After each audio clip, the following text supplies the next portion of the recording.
everyone, my name is Sarah Catherine, and I'm going to be doing the video topic analysis for the February topic, which is the United States should replace a means-tested welfare system with a universal basic income. So let's kind of dive into the beginning ideas of the topic itself. What is a means-tested welfare program? What is a universal basic income? So a means-tested welfare programs, the thing that comes to mind for me is at least things like Medicaid, things like food stamps or SNAP, or things like housing projects. It's essentially when the government allocates the money that it has towards specific programs that are designed to help the poor rather than giving the money directly to the poor. They create like programs that are designed to help.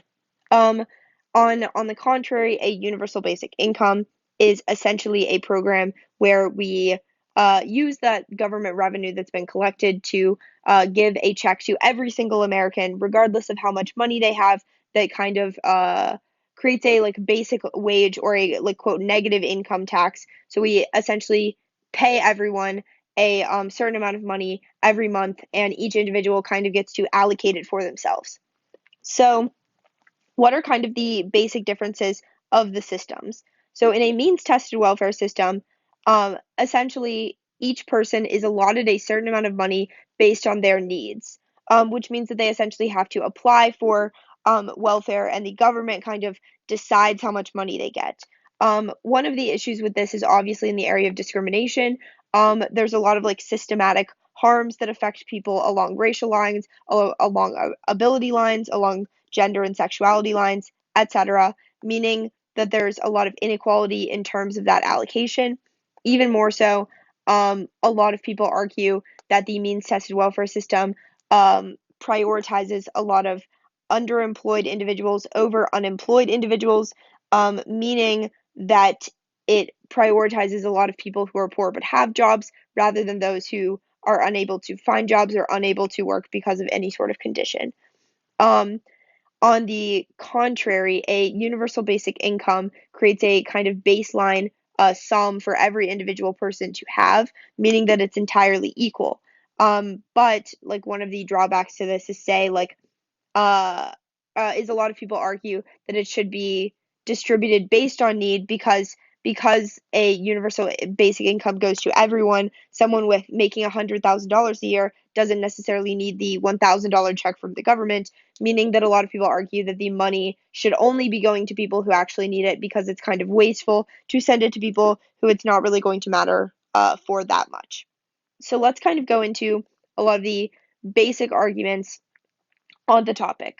So a lot of the basic arguments kind of against a means tested welfare program are a lot dealing with a lot of like allocation issues, meaning that things like housing projects, things like food stamps are not necessarily enough to actually enable social mobility. A lot of housing projects are in necessarily like poor neighborhoods, as well as like uh Medicaid doesn't necessarily like cover like all medical expenses, meaning that like someone may need a certain procedure, but it's not necessarily covered under like their under like the Medicaid program, meaning that they can't necessarily afford it. So there's a lot of issues of kind of allocation, meaning that like some people will rely on certain aspects of welfare more than others, but because of the way the system is set up, not necessarily be able to gain more benefits and kind of detract benefits from a different system. And so that kind of creates this issue where welfare should be kind of cutting down on poverty in our country, but we still see things like cycles of poverty, inequality in education, neighborhoods that are more prone towards crime, etc. I think that one of the main strategies for like looking into this is to look into a lot of studies as to the effects of means tested welfare programs. I think it's going to be necessarily hard to prove that they've actively done harm unless you are looking from a more conservative perspective in which you see that they create kind of a moral hazard, meaning that they providing people a certain amount of like benefits kind of encourages them not to work because they may just be satisfied with that benefit that they get from the government, which is kind of the conservative take on why welfare programs in general should not necessarily have as much funding as liberals believe that they should have. So kind of let's talk about like some of the basic arguments um, for a universal basic income. But before doing so, just a quick last tidbit about means tested systems is that they've been around for like decades now, meaning that there's going to be a ton of evidence on kind of like the drawbacks, the positives, etc. of those systems and why they may have not been effective, why they have been effective. And so a lot of that will just be in a lot of the main arguments will just be in like reading literature about what they have done in the past, which is always kind of the benefit of being on the side of the argument that represents the status quo. So, a universal basic income.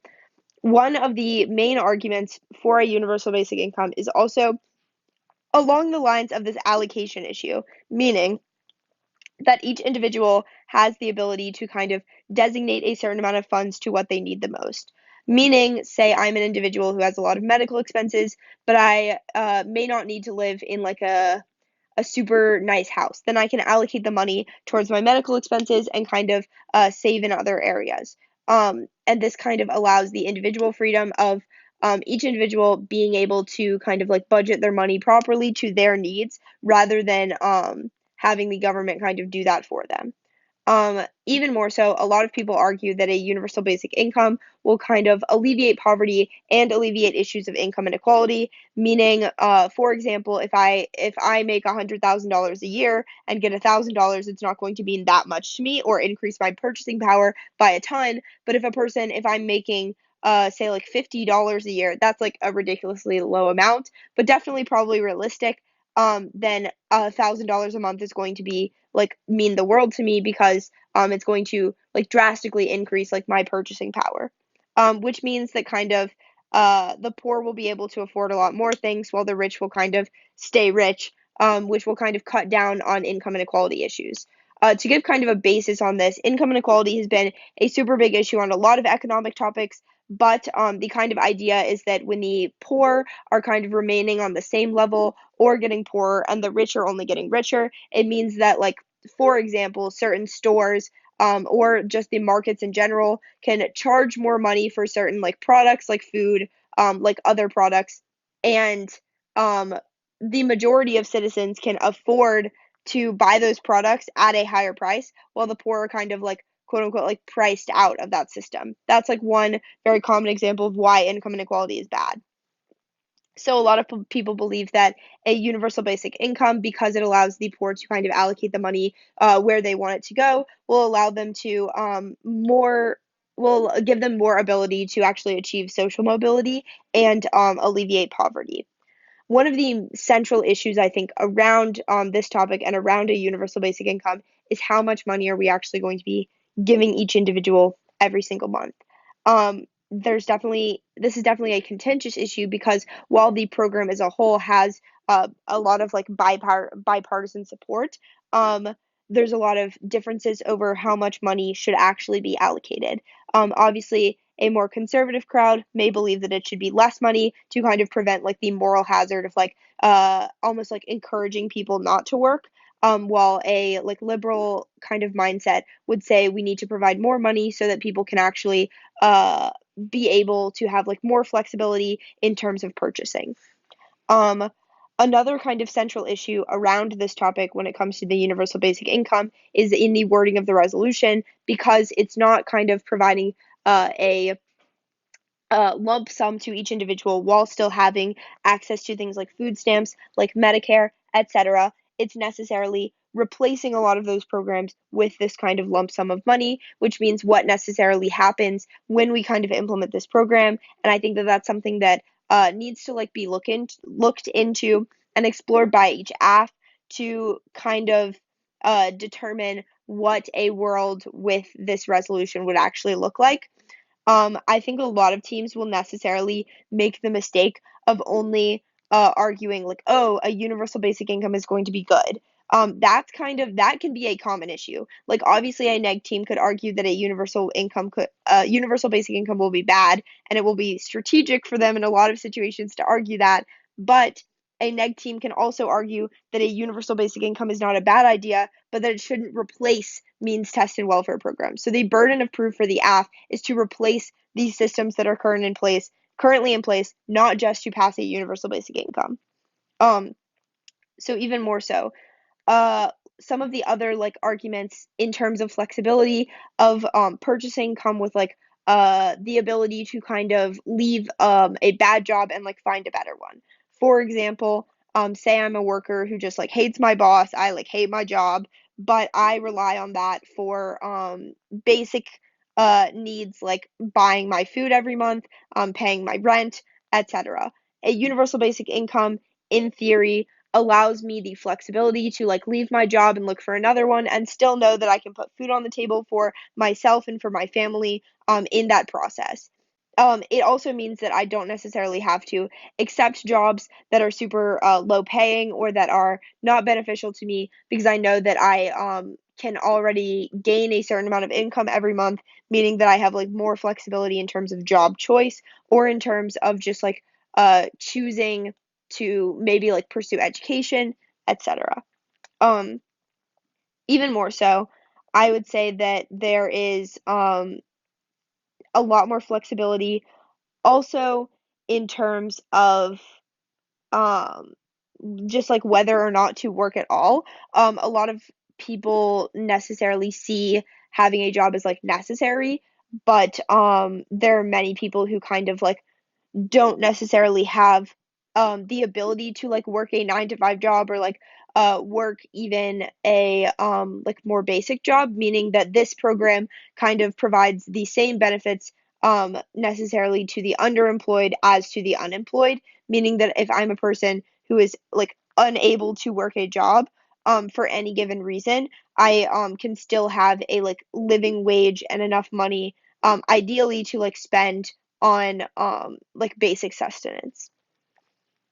Another kind of idea of this is it eliminates the bureaucratic system that unequally allocates these funds, meaning that I no longer have to worry about like discrimination in terms of applying for welfare, which is definitely like an issue that has come up because of like the systematic discrimination of along racial lines or along lines of like ability, gender, sexuality, etc. Meaning that now I kind of don't have to worry about going through the government to like receive this money, even though it is coming from the government. There's an equal amount going to each individual person, regardless of any of those factors. So let's kind of talk. Those are kind of the basic ideas of why a universal basic income could be a good idea. Let's kind of talk about why it could actually be a bad idea. One of the things kind of has to deal with wages, but it kind of has to deal with the market as a whole. A lot of people argue that this could not necessarily be just a floor, but also serve as kind of a ceiling. What this means that, say, I'm a company who hires a bunch of workers and I know, or at least before the universal basic income, I know that I have to pay my workers a certain amount of money so that they can afford things like rent, like food. Without those things, they're not able to come to work. They're not able to do their job properly. Now, with a universal basic income, I know that they have enough money to sustain their basic needs. And in a lot of job markets, especially lower income ones, the kind of there's more of a demand for the job than there is for supply, meaning that I kind of have the power. They need my job, which means that essentially I can have like the liberty to like lower wages because I now know that they uh like in this situation will be willing to accept a lower wage, or I can just hire someone else who will. Or and I know that they'll still be able to come to work and do their job properly, even though I'm paying them less. The same thing could be true with the market. If I'm a store owner, for example, at a grocery store, I know that everyone has to buy things like toilet paper or like food, basic things that everyone has to buy. And now I know that everyone has at least a certain amount of money to spend every month. So I know, for example, that I can raise prices and that no one will necessarily be able to do anything about it because they have to buy those products. They have to buy basic things to kind of like survive and be like sustained. And this is not necessarily a problem if it's one company or one store, because then I could just, go to a different store, hopefully, or find a different job, hopefully. But if it happens in kind of the entirety of the market, or I can't afford things like transportation, then that becomes like a huge issue for me. And that could be a reason why a universal basic income could either be like completely ineffective, or kind of like worse than a lot of means tested programs, because it definitely has the potential to kind of create that ceiling effect rather than a floor. Um, Even more so, a lot of people might actually find merit in the system of a means tested system that allocates money based on need. A lot of people may see like kind of the allocation of a universal basic income as something that is wasting a lot of the money. Why are we going to be paying people a certain amount of money every month when they're already making a ton of money? That doesn't necessarily make sense to a lot of people in terms of like how we're distributing things. So a lot of people might say that even though a system where we kind of decide who is most oppressed is essentially going to be flawed, it's going to be better than a system where we give everyone an equal amount of money and kind of assume that they have the same purchasing power. For example, say I'm a person who has a lot of medical expenses. That means that like a lot of the money that I receive from the government is going to be going towards that, while someone who doesn't have those expenses is going to be able to kind of uh, uh, improve themselves even more, meaning that under a means tested system, I might have received more benefits than the guy next to me who doesn't have the same medical expenses than I do. But now under the system, I'm benefiting less because of the situation that I'm in. Um, I think that one of the other like central problems of the topic is kind of like how much money are we actually going to give everyone every single month. What this kind of entails is we don't want to, on a conservative viewpoint, we don't want to give people too much money, because then that's going to encourage them just not to work. And then on the kind of other hand of things, we don't want to give people too little money, because that's not going to do anything that's positive to for them. They're not going to be able to like sustain themselves, let alone like improve themselves and like bring themselves out of poverty. Um, I think one of the interesting aspects of the topic is that both sides are kind of going to be going for a lot of these same impacts, i.e., reducing poverty, reducing crime that's due to poverty, and talking about um, how to kind of help people who are kind of reliant on these programs.